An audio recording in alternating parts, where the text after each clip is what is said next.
I'd like to give a hat tip to our head of marketing, Madeline Peltz at Media Matters. She does a better analysis of the show. Should I keep goading her? Yeah. By the way, Madeline, in the body of your she's terrific. In the body of your work, though, you got to say a thing on the struggle session. I did say it was a quote. I was using a figure of speech. She did put that in there. No, but she didn't say figure of speech in the body of it. She put the clip where it says she puts my quote. I thought she did. Maybe she took it out. I was pretty sure she did. No. No, struggle sessions that early in the broadcast, Bannon said Stabler should be subject to a struggle session, a term referring to a public a ritual humiliation, the public dissents. I said, and then she puts my direct quote down where I said I was talking figuratively. Yeah. We would never want anybody to have a struggle session. That's what the left does. That's what they're trying to do to the head of the Senate in walking through the airport. They want struggle sessions. No, we don't approve of struggle sessions. Antifa and BLM have been a nationwide struggle session for 6 months. You saw the way they go into restaurants, ask you to lift your fist, all this nonsense, drink your beer off your table. Where's Media Matters on that? Where's Media Matters on that? Where's Media Matters on any of that? Where's Media Matters? Madeline, if you actually cover that, we will give you a real cigar. No. Right? No. I don't want to do that. I don't want to save those. This is special. Okay, we got Boris Epshteyn. Hold on. I got to get Boris. Yes. Open offer, Madeline Peltz. Come and sit in the war room. Oh, we want a co-host. We'd love to have you co-host. We'd love to have you co-host. Very perceptive. Okay. Boris Epshteyn. So, Boris, walk us through. The session yesterday was fantastic, except kind of a little bit at the end ruined with hair and makeup. But the message was very powerful. Can you walk people through today, like Georgia, Wisconsin? I know you're limited for time, but can you just lay out the battle map on Friday as we go into this weekend with the clock ticking? Where are we with these lawsuits?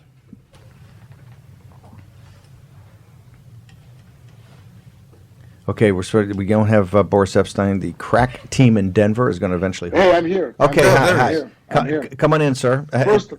First of all, Steve, never make fun of Rudy Giuliani's war paint. Okay.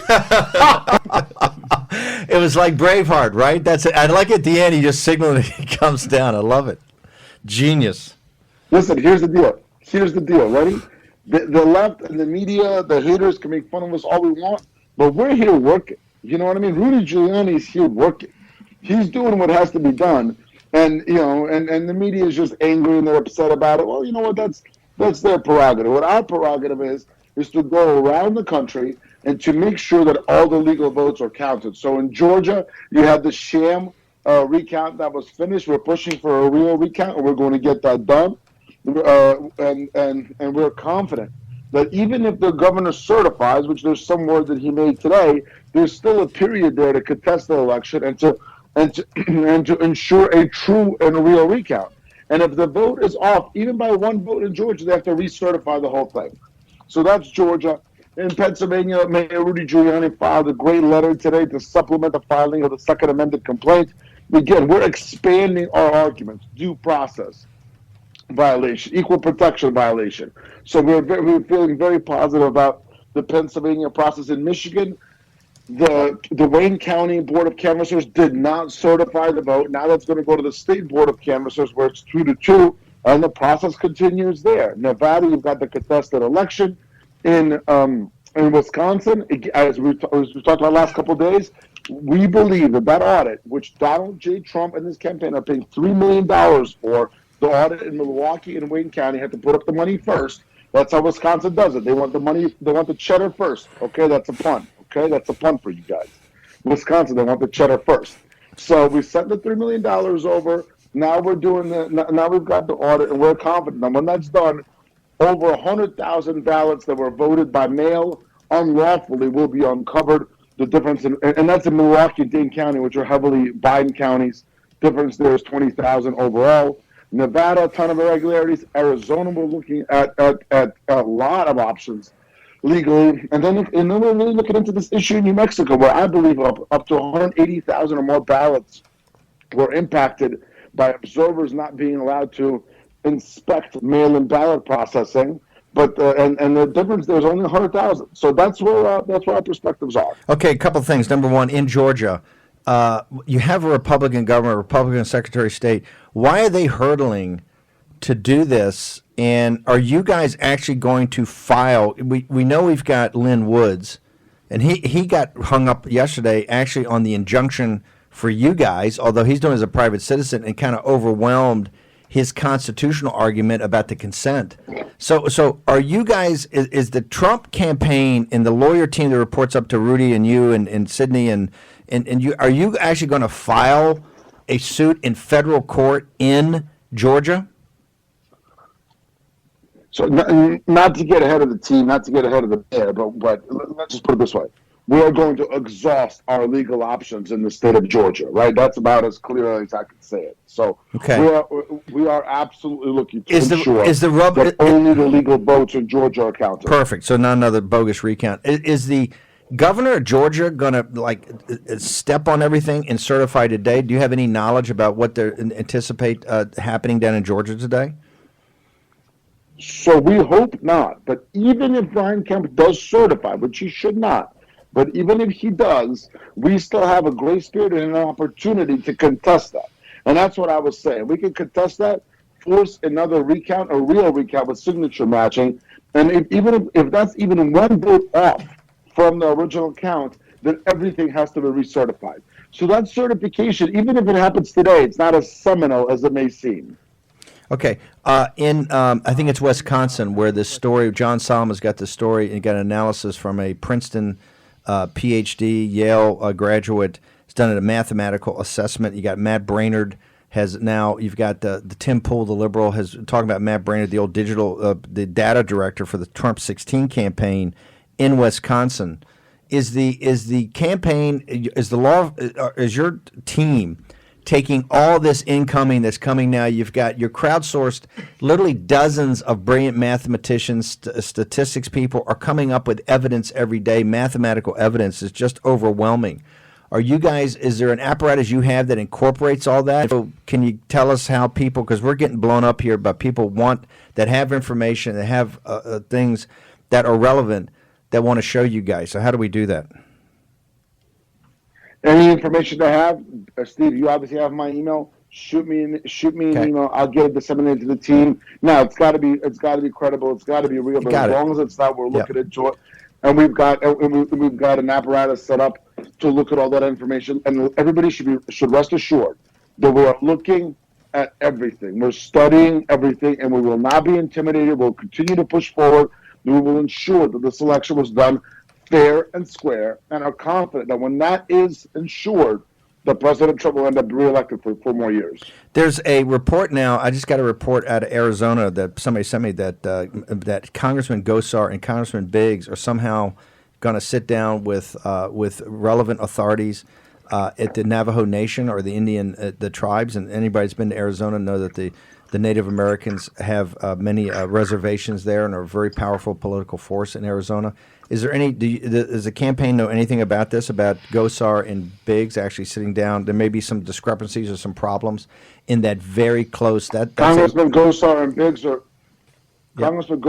are great Americans, and I'm sure that if they're doing that, they're doing it with good reason. And I will remind folks that the difference, as you were just going to say, Steve, is only about 10,300 in Arizona. When Fox News called it was 200,000. When I got on the ground there, 48 hours after election, it was about 70,000. Now it rests at about 10,000. So let's see what happens. Boris, one thing also, I've always said that the Sidney Powell is a free option, and that in finance, as you know, you're a finance guy too and a lawyer, and that you guys are very focused on these individual states and the details and the receipts in these individual states on the math and what happened, whether it's Wisconsin, Pennsylvania, Georgia. You're now expanding it, re-looking at Arizona and maybe expand it to New Mexico. It's got to be all legal votes. Sidney Powell's got a broader construct that she's going after in Dominion, and the systems and the software and everything is trying to pull together. She's getting affidavits. She's getting this. People are asking, because she is part of the campaign, the servers and some of the infrastructure associated. We just had Dominion Systems here. I think it was in Pennsylvania. Literally, when you came on, refused to answer a question. I think they gave a 3-minute opening statement in Pennsylvania, and then walked away. And they said, we're not here to answer any, they won't answer any questions. No, the hearing was completely canceled. The hearing's canceled because they're not answering any questions because they said, hey, this is all going to get into legal, which it is. Is the campaign, particularly the infrastructure around Dominion, is the and I know the campaign can't do this, but have you requested the FBI or anybody to step in here and start to seize physical infrastructure so they can't destroy information? So to be clear, Sydney is not part of the campaign. She represents the president. She's part of the legal team that represent the president and the campaign. Just a distinction there for our friends at Media Matters, who I'm sure are listening. By the way, Pam Vogel was on my beat at Sinclair for 2.5 years. Had to watch every one of my segments. Pam, thanks so much for your fandom. I really appreciate it. God bless you and your family. So, it was just so wonderful to know that somebody was always watching. Exactly. Right? It was sort of like the. We call Madeline Peltz as head of our marketing department, right? We get more views off of her than anybody. We always thank the Media Matters guys. So what about Sydney? What about Sidney Powell? Because I guess it's. So here's the deal with Sidney Powell. She is looking at a broad potential alleged conspiracy, a broad fraud that was carried out using Dominion. Well, the things we know are that 6,000 votes were switched from President Trump to Joe Biden in Antrim County, Michigan. We know that. That was done by Dominion. We know about Dominion's past. We know about Dominion's present. We know how it's been used around the world to change elections. And we want to know what happened with Dominion in America. And I think every American should be concerned that the company of such terrible repute was used to calculate our votes. And in terms of the FBI getting involved, as Mayor Giuliani yesterday sort of, spoke about, right, and facetiously started looking around, we don't know where the FBI is in any of this. Where's the FBI in the Biden laptop, right? They looked at it, they let it go. Maybe the deep state just isn't that interested in running to ground issues that help the Democrats. But they were surely interested in perpetrating, the members, very senior members, the most senior member of the FBI at the time, Comey, was very interested in the fake Russia hoax. So that dichotomy, that hypocrisy bothers me very much. It actually bothers me to no end. Can you here's the question that people are asking nonstop. Are federal authorities going to step in here? You've turned up enough information from the campaign. I understand you're going through a legal process and the campaign's going through a political process. You got Sydney out there representing the president. You've got enough evidence. Is that being turned over to legal authorities? They can start either criminal investigations or they can start maybe going and seize if it's servers or infrastructure to make sure that nobody tampers with it and we can actually get the facts. All people want is the truth. If President Trump lost this with legal ballots, people will accept that. They'll be angry and there'll be loyal opposition, but they're not going to have this stolen. Are federal authorities stepping in here? We got about 30 seconds. We hope so. Well, the Dominion seems to be a real issue, and there seems to be enough evidence, as you mentioned, that I believe there's enough evidence for the federal authorities to step in and look into it. And I absolutely hope, and we will do whatever we can to call on the federal authorities to step in and investigate this and get to the bottom of it. Again, the point here is to make sure that all legal votes were counted. We're doing so state by state and by looking into this issue with the shady Dominion voting systems. And we urge all Americans to keep the fight up, to continue looking at the truth. And we're confident that when the truth comes out, when all legal votes are counted, President Trump will be reelected for 4 more years. Boris Epshteyn, thank you. We'll put your Twitter up in the next segment. Thank you very much. Short commercial break. Jason Trennert next. Have a good day.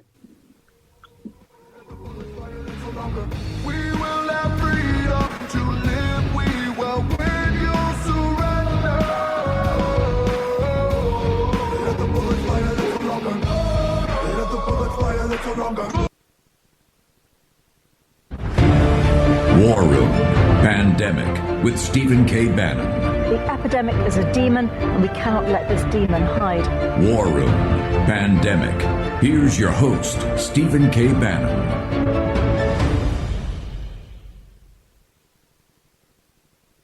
Are all Democratic run, and what they share in common is kind of the lockdown economy. It's the Gavin Newsom Cuomo, Pelosi, Murphy economy. And what it is, here's the irony. They're all Dems. What this lockdown does, this lockdown economy does, it's a regressive tax on the poor.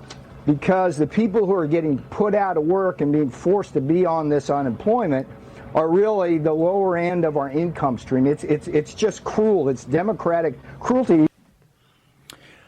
Guest now is Jason Trennert, one of Wall Street's top minds. He's head of Strategis, which is a consulting firm to hedge funds and other money managers. He wrote an amazing op-ed in the Wall Street Journal back in October, Remember the Forgotten Man.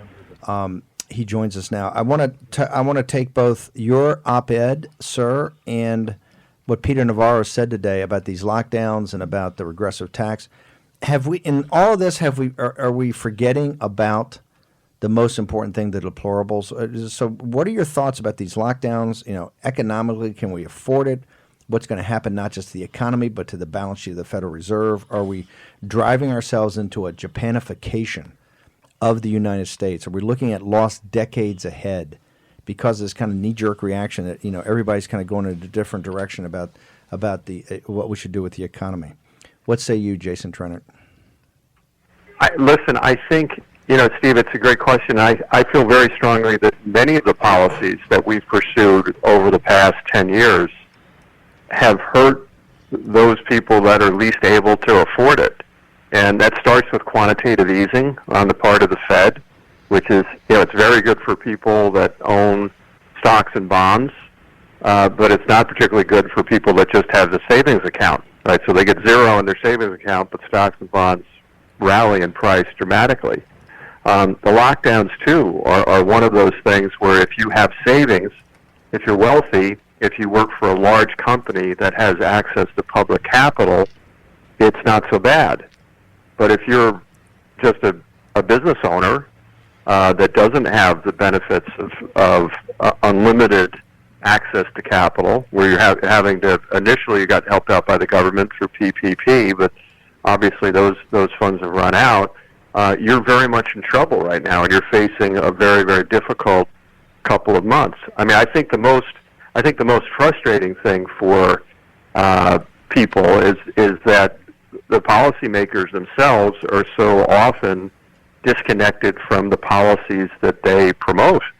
So lockdowns are pretty easy if you can't lose your job because you're the governor of California, or it's not so bad if you work on Wall Street or in technology or Silicon Valley where you can easily work from home. But that's not everybody. It's not even nearly a majority of the people out there. So I'm very much in agreement with what Peter said.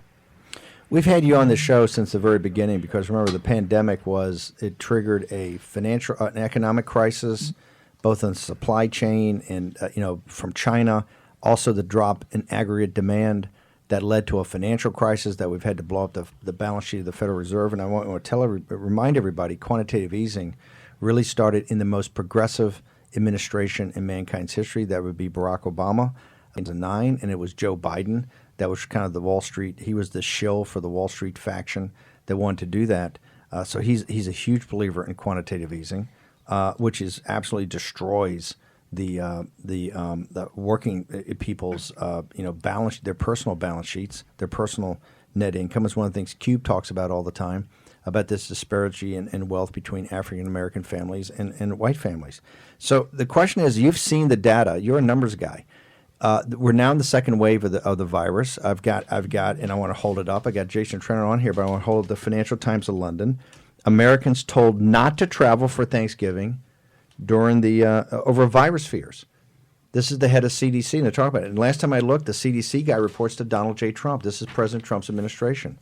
Now we're going to wear a mask. Nobody's going to travel, right? I just don't go. I don't understand what Pence is doing with this task force. I don't think the task force should be able to stand up there and just give random opinions, their personal or even their professional opinions, unless you kind of tie it together. So, Jason, seeing what they're putting forward on the pandemic, seeing what they're putting forward with, we're not having targeted interventions, but we're just going to go to mass lockdowns again. Where do you see this economy going? Where do you see? Because I'm saying, hey, I think we're headed now into uncharted territory, right? We're going to a place in the American economy that the American economy has never been, even during World War II and the Great Depression. What are your thoughts? Yeah, I think, listen, Steve, last year, in the last fiscal year, our budget deficit was $3 trillion, which is about 16, 17% of GDP. We haven't seen a figure like that since World War II. And if you combine that with a balance sheet, the Fed's balance sheet is increased by 70% this year, from $4 trillion to $7 trillion. The one of the things it does bring up, not in the short term probably, but over the next 2 or 3 years, is inflation, is the specter of inflation, especially with the Democratic president. That is going to be interesting and what Democratic president is that? You're clearly not watching the war room like you used to. No. Well, listen. I'm just assuming. And again, I don't. I know you're just a working man on Wall Street. I just say I got it. I understand. I'm just a working man. I'm going with the flow for now. But listen, I support the president's questioning of the results completely. I have no problem with that. But if as Wall Street tends to expect, that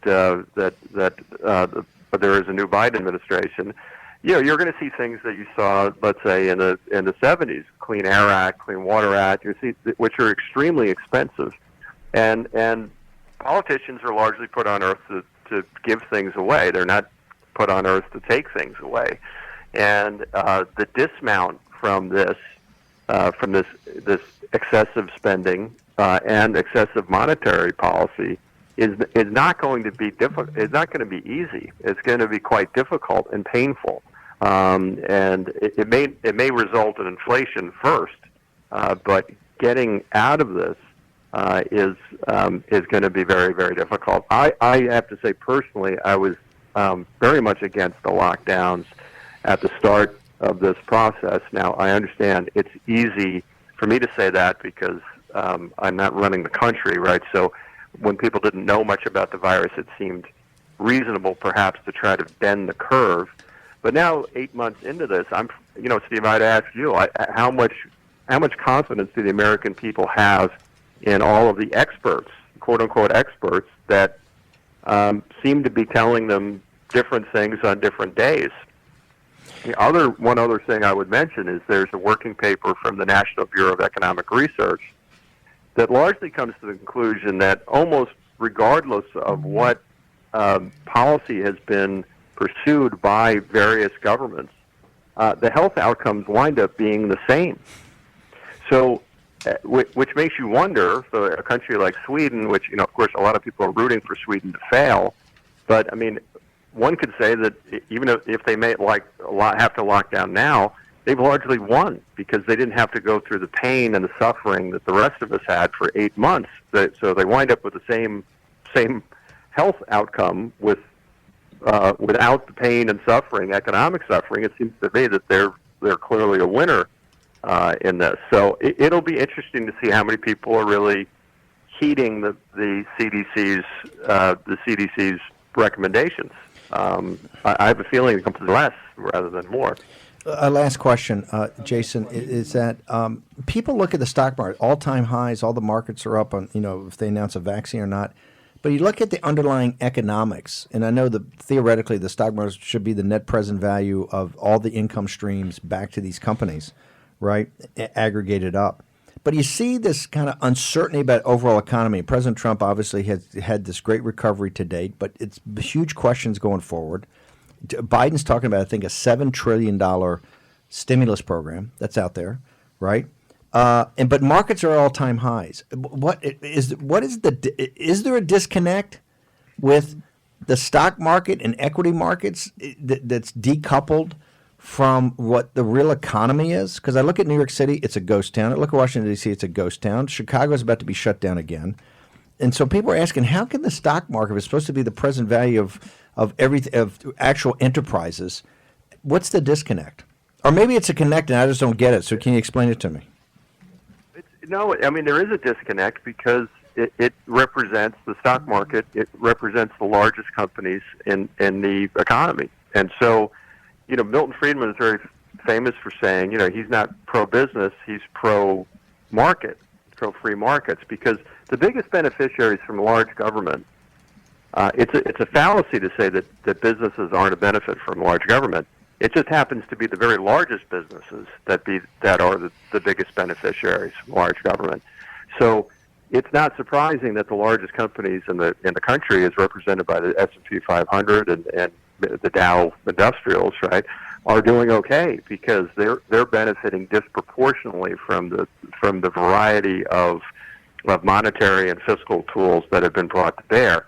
The average guy that runs a hardware store or an optician store or whatever it is, or a restaurant, is getting run over because they don't have the same access to capital. They're very dependent upon bank loans at a time when bank lending standards have been tightening. And so, to me, that's the difference. And so, because you're essentially measuring two different things. I will say you're still 10 million people short of where you were. You had 153 million people in the workforce in February. It fell to 130 million. You're back to 142 million, but you're still 10 million people in the workforce short of where you were in February. Can you hang on for 1 second? We're going to cut and come right back to you.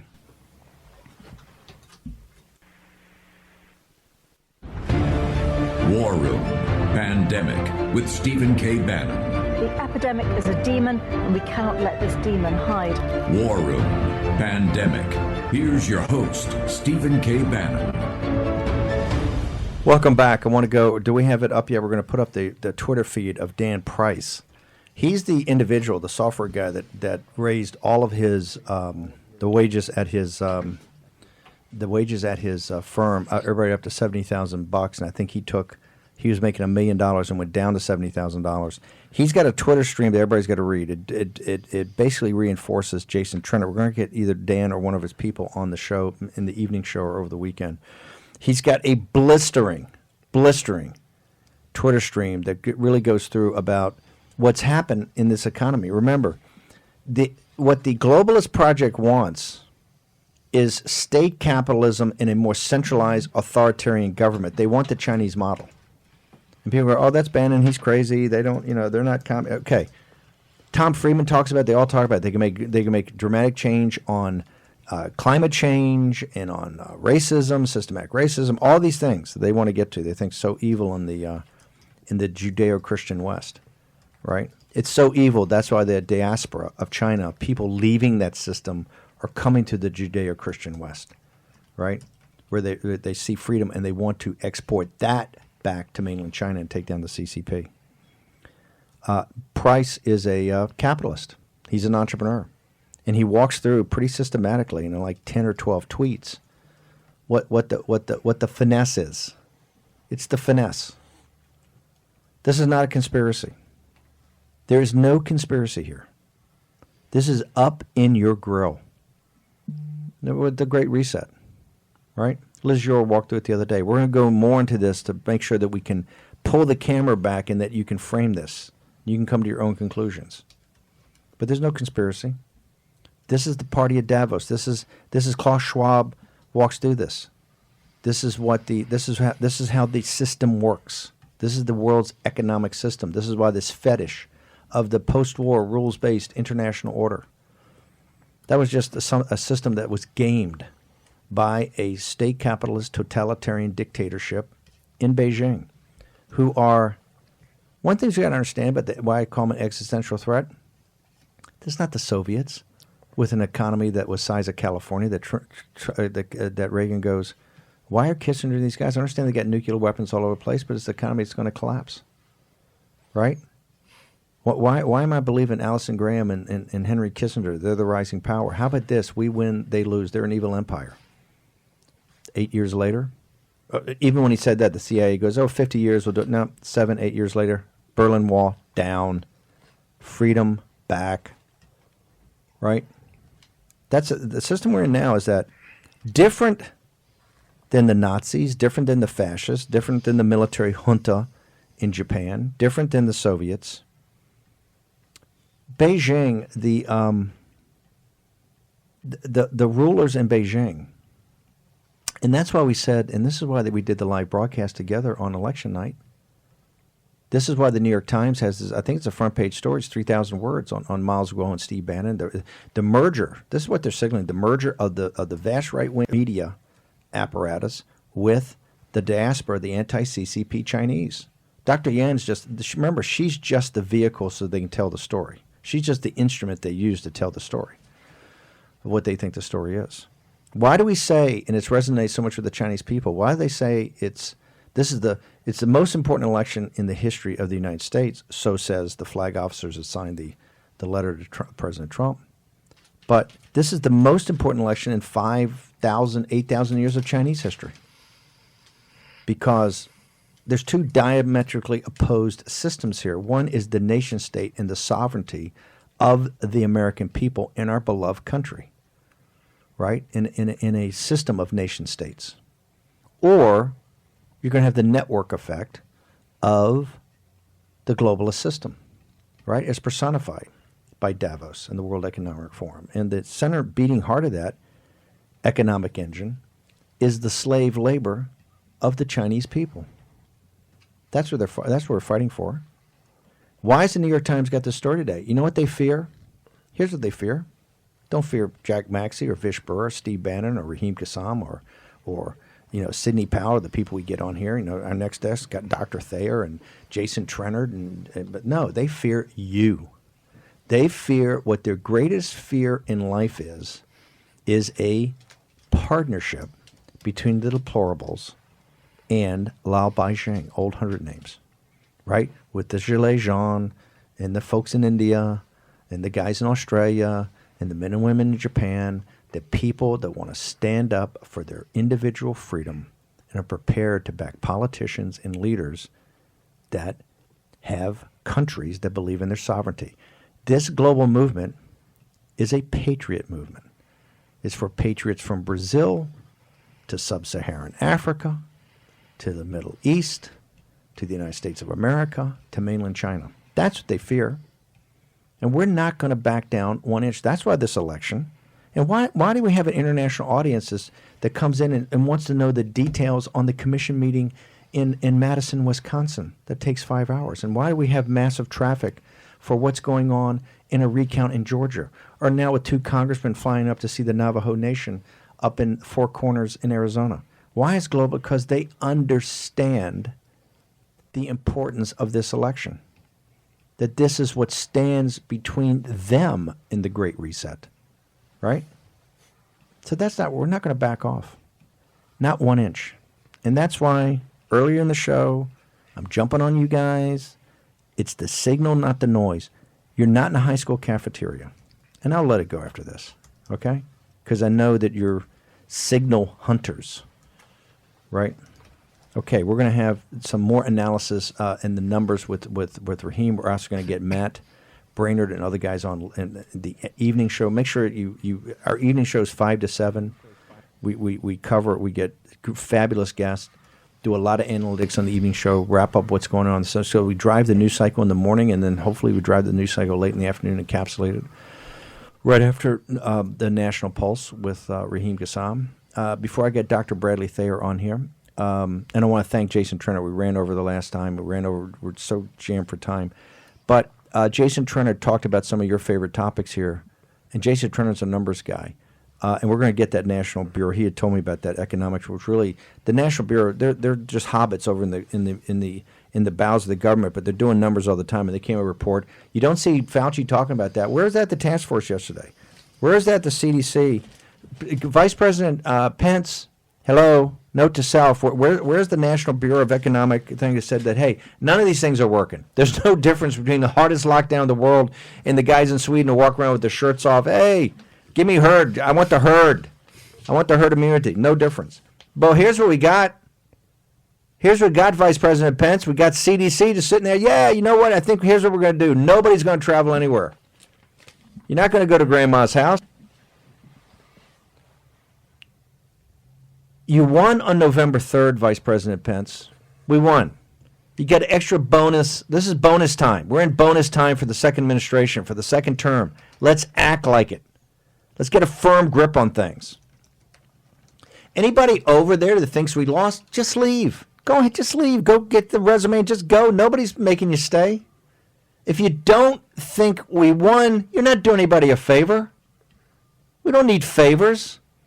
We got fighters. We got a bonus time in the second administration. Act like it. And here's one way to act like it. Don't let your CDC guy, maybe he should run that by you, right? Let's have a task force meeting with guys run it by you. I'm not talking about suppressing their professional opinions, no. But let's maybe get a coordinated, way that we think this through and think downrange of what are we trying to do. Hey, if that's what you believe, then let the task force come out with that. Not just these random voices. I got Fauci saying one thing. And Fauci's talking about, hey, until we get the vaccine out, it could be the fourth quarter. He actually mentioned the fourth quarter. Had to put that fourth quarter in there. Why don't we just say 2021, right? AOC saying, let's just pay people to stay in. Let's pay people to stay home. This is how they hope to break you. This is how they hope to break society. It's not conspiracy. It's pretty out in the open. So Jason mentioned, I tell you, we got to get Dr. Thayer on here. And let me go to Dr. Thayer, and then I'll come back to you guys. Okay? You guys aren't going anywhere. Raheem's over there eating and pounding down the cookies. Dr. Bradley Thayer. Dr. Thayer, New York Times today's got a 5,000 word, 3,000 word story about the vast right-wing media apparatus of Bannon and his colleagues now merging with the diaspora of the anti-communist Chinese. They've all fled China to take down the CCP, and they're like these innocent victims, right? This is the big bad right, spreading all this misinformation, right, about it. Because you've written so many amazing articles, and this is why I think people their heads are blown up at the reset. You never hear anything about their responsibility and accountability for this entire mess. Just explain to our audience. You're an expert, spend your life in this. How can the apparatus, how can the mainstream media, how can the institutions, how can it be down the memory hole that the Chinese Communist Party is the cause of this? Steve, thanks for having me on today. I think the first reason why that's the case is because there's very little accountability. That we have had individuals pursue the same policies now for a generation, which have led to the rise of China and the decline in relative power of the United States. And nobody has been held accountable for those decisions, right? It's almost as if everyone shrugs shoulders and wonders how this could have happened when, in fact, it happened on their watch. The second reason is that people want this. That is that the business communities, financial world, Wall Street, if you will, just in sum, have profited enormously from the rise of China and the spread of globalization in international politics. And so we need to recognize that there are many individuals here in positions of power, economic power, technological power, political power, who sought this. The third reason is the genius of the Chinese Communist Party and the way they have been able to rise without provoking any balancing against them. Very, very little effective balancing against them. And they have done that by reaching out to Western elites and other elites worldwide to establish economic relationships with them, by which they profit. At the expense of larger issues. In sum, I always say that it's the economists have been in charge rather than the strategists. And so when the economists are in charge, we're in the world of absolute gains and everybody is benefiting. And as the Chinese Communist Party says, that's a win-win solution, right, for everybody. It is for them, it's not for anyone else. What we need is for the strategists to be in charge. We need individuals who are extremely serious about the situation and America's national security problems at present, which is why more confrontation with China is necessary rather than accommodation with China, as so many want. Dr. Thayer, hang on for 1 second. We're going to take a break. I need you to come back because I want to put to you that exact question. A strategist, knows what you say and read what you say and your other colleagues about this confrontation with the Chinese Communist Party. Dr. Henry Kissinger, a strategist, and he says if you listen to Bradley Thayer and if you listen to Steve Bannon and if you listen to Matt Pottinger and Navarre and these guys, we're going to end up in World War I. And if you listen to me, we're going to have sunlit uplands. We're going to come back with Dr. Bradley Thayer from The Hill, a columnist for The Hill, in a moment.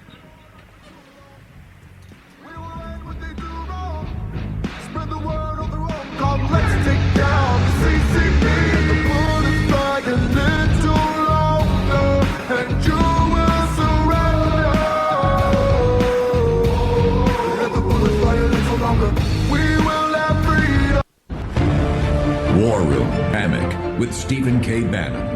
The epidemic is a demon, and we cannot let this demon hide. War Room Pandemic. Here's your host, Stephen K. Bannon. Yeah, Dr. Bradley Thayer is one of the most perceptive analysts around the Chinese Communist Party and what they're doing. He's a frequent contributor over at The Hill, which is one of the best papers in Washington, D.C. and all of politics. I want to go back to Dr. Thayer. So, Dr. Thayer, Henry Kissinger would agree with you. That's time now to put the strategist back in charge. His beef is that he thinks Thayer and the strategists he hangs out with and a part of, is one of the thinkers and back of, are a danger. In fact, he was very blunt. He says that if you follow what you say and you follow what the War Room says and you follow what Pottinger and others, Pompeo and Donald J. Trump, we're going to lead. And he picked very specific language. He went back to the guns of August. He went back to really the catastrophe that triggered a century, that mankind's bloodiest century triggered by what led up in the beginning of World War I. And he specifically picked that. He didn't say Cold War. Very specific. He said World War I. As that's their new thing. These nutcases are going to lead you into a catastrophe that's going to engulf this entire century and destroy everything. Dr. Thayer, what say you?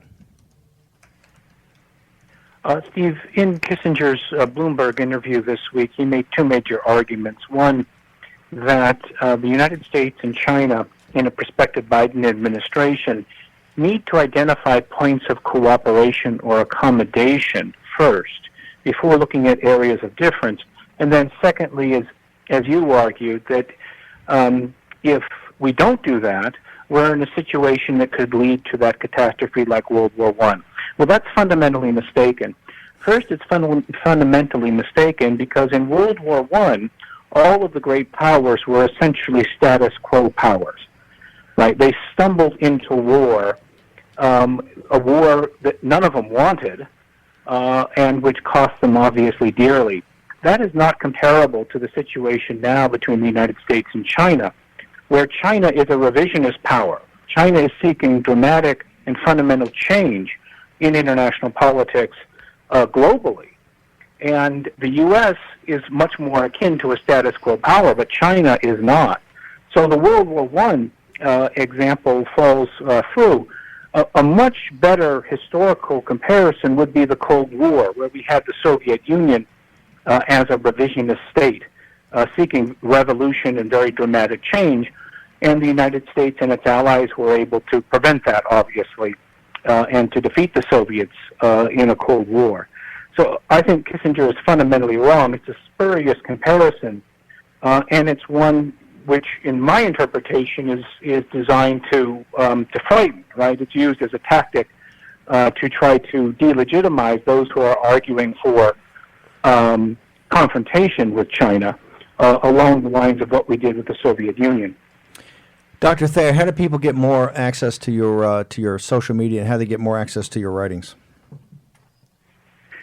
Well, we blog at Thayer Han and then the number 1. So THAYERHAN and the number 1. Dr. Thayer, thank you very much. And all of our writings are there. Thank you very much for joining us on My the pleasure. Thank you.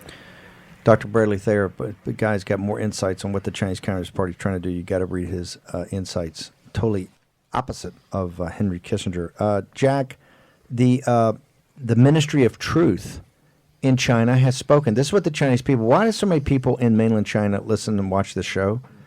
besides Chinese intelligence, and everybody's trying to figure out where the deplorables are going and how we're locking in with Lao Beijing.